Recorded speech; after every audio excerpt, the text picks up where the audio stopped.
যাকে আপনারা লালন করেছিলেন, যাকে আমাদের সত্য নেতা প্রশ্রয় দিয়েছিলেন, যাকে প্রতিষ্ঠিত করেছিলেন, তিনি যখন আপনাদেরকে ছেড়ে দিয়েছেন তখন সবাই হতাশা হলো। আমি কিন্তু হতাশা হইনি, কারণ পৌরসভার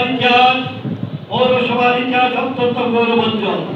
যতদিন নির্বাচন হয়েছে পৌরসভাতে প্রত্যেকবার নির্বাচনে আমরা জয়যুক্ত হয়েছি। সর্বশেষ 2008 সালের নির্বাচনে আমরা উপজেলায় 14টি ইউনিয়ন একটি পৌরসভা ছিল, তাতে আমরা চরপেশন পৌরসভায় 19 ভোট বেশি পেয়েছি। এই 19 ভোট বেশি পেয়েছিলাম। জানপুরে আমরা ভোট বেশি পেয়েছি, আত্মাপুরে ভোট বেশি পেয়েছিলাম, আর বাকিগুলিতে কৃত্রিমভাবে আমাদেরকে ঠকানো হয়েছিল। এখানে আমরা আরো অনেক ভোটে ব্যবধানে জিততে পারতাম, হতাশার কোনো কারণ নাই।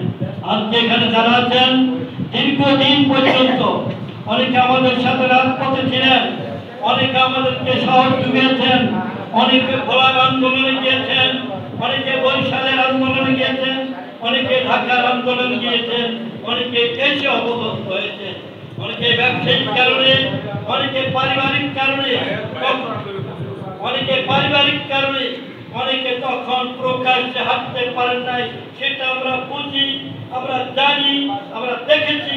কারণ পৌরসভায় যারা অবস্থান করতেছেন, যারা বসবাস করতেছেন, তার ভিতর প্রায় 90%, কমপক্ষে 90% নেতা কর্মী এবং সমর্থক ভাইদেরকে আমি চিনি। ভাইয়েরা আমার, আপনারা হতাশ হবেন না।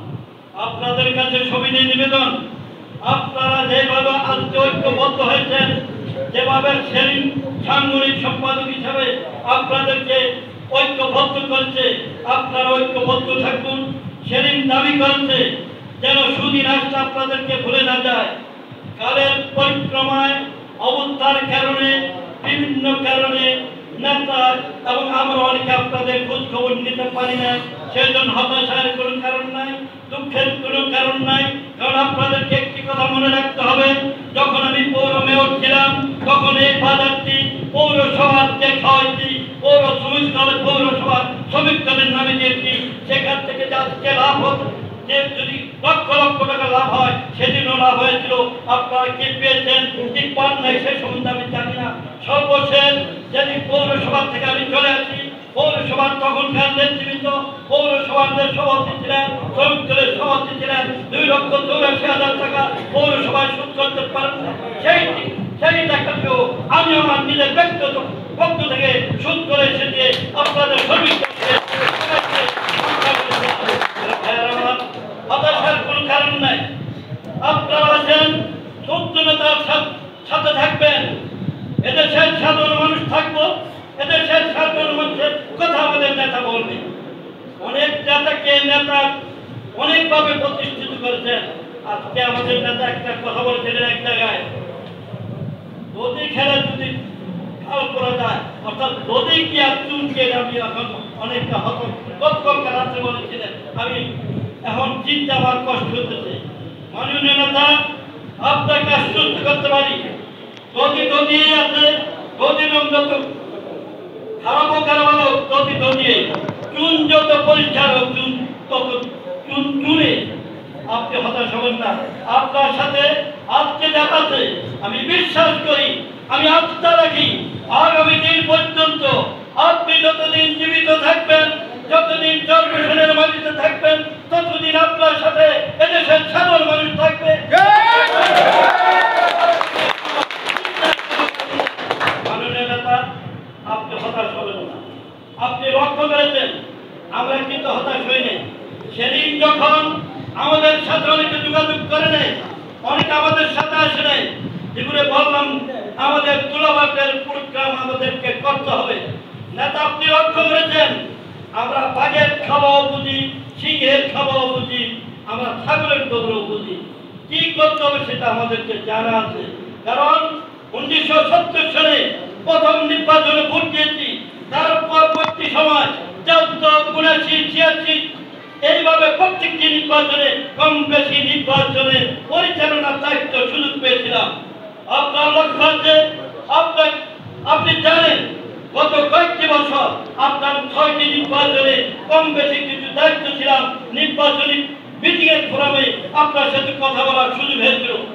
আমি আপনাকে আশ্বস্ত করতে চাই, আল্লাহ যদি রহমত থাকে, আমাদের স্বাস্থ্য যদি আল্লাহ ঠিক থাকে, এদেশের মানুষের মনোবল নিয়ে আপনাকে আগামীতে বিপুল ভোটের ব্যবধানে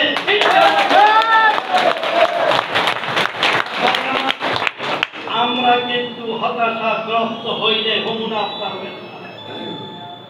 অনেকে বলেছেন, সেদিন বলেছে অনেককে মাসিয়ে ধরে মশায় ধরে, আমরা সে ব্যাপারে বলতে চাই না, আমরা সে ব্যাপারে বলবো না।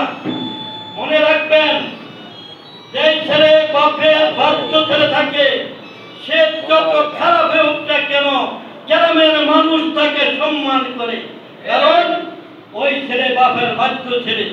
আর সেই ছেলে অনেক জ্ঞানী গুণী, যদি বাপের কথা না শুনে সমাজ তাকে নিশ্চিত করে, সমাজ তাকে দাম দেয়।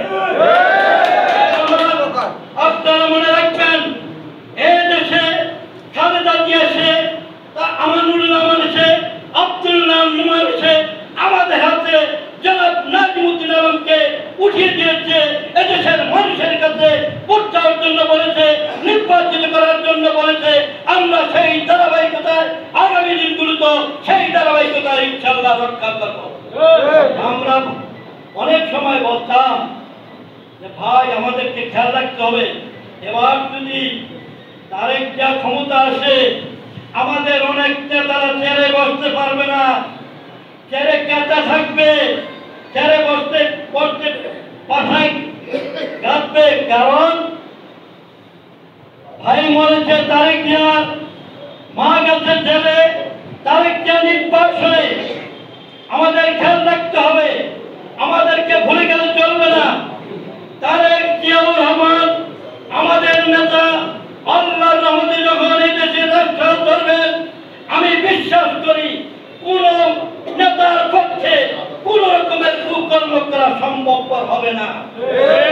তাই আমাদেরকে নেতাই সেদিন বলেছে, তিনটা জিনিস দিয়েছে আগামী সংসদ নির্বাচনের জন্য। এটি জনসমর্থন থাকতে হবে, ত্যাগ থাকতে হবে এবং দুর্নীতিমুক্ত থাকতে হবে। আপনারা হতাশা কেন হবেন? আমি তো হতাশা নই। আমাদের নেতা আন্দোলন করেছে, সংগ্রাম করেছে, গুলি খেয়েছে। আমি অনেক মিটিংয়ে বলেছি, নির্বাচনের জন্য আমি কোনো চিন্তা করি না, কারণ আমি বদলা দিয়েছি, আমি আমার পারিশ্রমিক পাবো। শ্রমিক যেমন বদলা দেয়, সন্ধ্যার সময় তার পারিশ্রমিক পায়। আমাদের নেতা গুলি খেয়েছে, এভাবে এক প্রধান কারণ সে নমিনেশন পাবে। দ্বিতীয় কারণ, যখন বাংলাদেশের কোন নেতারা রাস্তায় বাইর হতে পারে নাই, যখন কোন নেতারা বুক খুলে কথা বলতে পারে নাই, আমাদের নেতা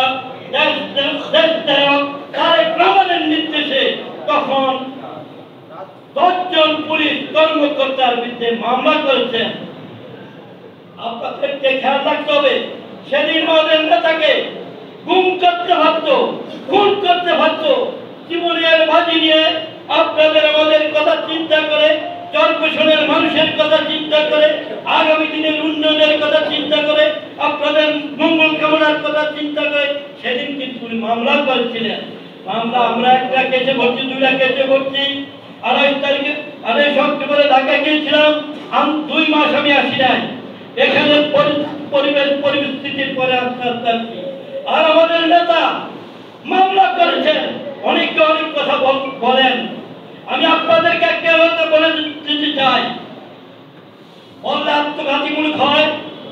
সৌরাচার সরকার পতনের ব্যাপারে ছাত্রদল, যুবদল, স্বেচ্ছাসেবক দলের কোন অবদান ছিল কিনা সেটা আমার সন্দেহ। আমি বিশ্বাস করি অনেকের হুঁশ কিন্তু চলে যাবে, অনেকের হুঁশ কিন্তু হারাবে। আমার নেতা হারানোর সুযোগ নাই, আমার নেতা ইনশাআল্লাহ পাবে, আপনাদের নেতা পাবে। আমাদের নেতাকে অনেকে অনেক কথা বলেছে, অনেকে অনেক কিছু বলেছে। আর একটু কথা না বললে নয়, 2008 সালে আমাদের নেতার বিরুদ্ধে আমাদের সাবেক সেক্রেটারি কুদ্দুস সাহেব অনেক বিরোধিতা করছিল। আমি দেশনেত্রী বেগম খালেদা কখনো বলছে আমাদের নেতা নমিনেশন পাবে না। ওনারা একজন মেজর এনেছিলেন, মেজরকে নিয়ে ভঙ্গ করেছেন। নমিনেশন করে ম্যাডামের সামনে আমি বসেছিলাম, ম্যাডাম এই পাশে বসা, কুদ্দুস সাহেব এখানে, আমি এখানে, শাহজাহান এখানে, আমি এখানে বসা। কুদ্দুস মিয়া বিষাদগার করতেছে, নেতার বিরুদ্ধে করতেছে। তখন কুদ্দুস মিয়াকে জিজ্ঞাসা করলো, আপনি কে? বলো যে আমি সাধারণ সম্পাদক। আপনার কাজটা কি? এই কথা বলার পর উনি হতাশ হয়েছে। নাজিমুদ্দিন আলমকে আমি ঢাকাতে রাখি, নাজিমুদ্দিন আলমকে দিয়ে আমি বিভিন্ন কাজ করি, আপনাকে কি ঘর কাজ করতে থাকলেন? এই ভাষায় বলেছে। উনি স্তব্ধ হয়ে গেছে, আর কোনো কথা বলে নাই। ওনার কথার পরে আর কেউ কথা বলে নাই। শুধু আমি এক কথাই বললাম যে দেশনেত্রী আপনার কাছ থেকে 96 সনে আমরা বলেছিলাম যে 1 লক্ষাধিক ভোটে 1 লক্ষ ভোটে আমরা নির্বাচিত করব। আপনি আমার নেতাকে আমাদেরকে যদি নাজিমুদ্দিন আলম ভাইকে নমিনেশন দেন, ইনশাআল্লাহ আমরা জয় করে এনে দিতে পারব। আমরা লক্ষ্য করেছি বহু ষড়যন্ত্র করেছে, নমিনেশন আটকেছিল। অনেকে বলেছেন খালেদা জিয়া দিবেন না, সেদিনও কিন্তু খালেদা জিয়া নমিনেশন দিয়ে পাঠিয়েছিলেন এবং 8 সালে নির্বাচন করেছেন। সেদিন এর চেয়েও বেশি বিরোধিতা করছিল। সেদিন নাজিমুদ্দিন আলমের এত ত্যাগ ছিল না, আজকে যে ত্যাগ আছে। তাহলে আমরা কেন হতাশ হয়ে থাকবো? কেন আমরা গম্ভীর করে থাকবো? আপনাদের কাছে অনুরোধ করবো, বিদ্যার্থীদের কাছে, আপনারা অনেকটা অগোছালো ভাবে আছেন। প্রত্যেকটা ওয়ার্ডে অন্যান্য অঙ্গ সংগঠনের নেতৃবৃন্দ যারা আছেন তাদেরকে বাদ দিয়ে প্রত্যেকটা ওয়ার্ডে আপনারা 51 জনের করে একটা লিস্ট করেন যারা বিএনপি